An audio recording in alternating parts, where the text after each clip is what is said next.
talking a lot about using toys for the various behaviors that we're doing. And I really, really want a dog that's toy motivated. Although I understand that food motivation is often primary. So one of the things that you have to keep in mind is that in order to keep a dog invested in playing with you, then you have to play with them. And when we first get a dog, puppy, rescue, whatever, we have a tendency to start doing things using food, right? Because it's easier, and because dogs will naturally generally attract to it, and because food is a lot easier when we're building on approximations and doing small pieces of things, right? The way I look at toys and food is I use food to teach things, I use toys to reward things.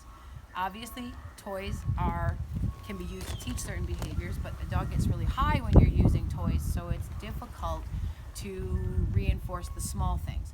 With food, clearly it's rewarding, right? Or it wouldn't be helping us teach behaviors, but it doesn't get the dog so high and over the top. Therefore, I can use it to mark and reward approximations better. What happens often in training is that we start with food, and so the dog learns that the relationship between you and them is all about feeding. And when you bring those toys out, they kind of look at you like you've grown a second head. They're not really that interested in playing with you because that's not how your interaction goes. One of the most important things about focus and handler focus is the dog's understanding that you're awesome, right? And just being around you is where the reward comes from. The more things that I can incorporate,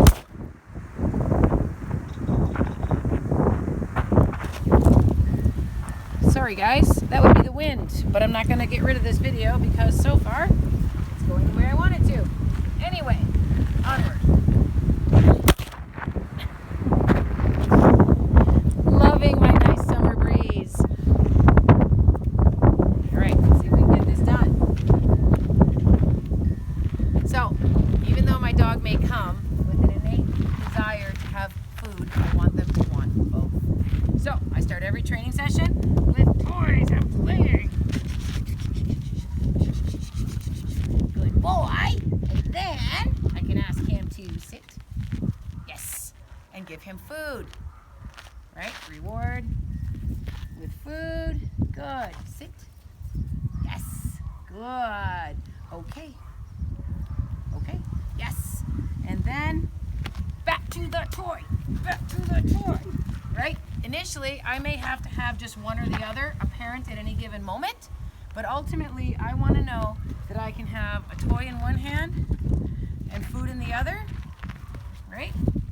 And still get him to play with the toy and or take the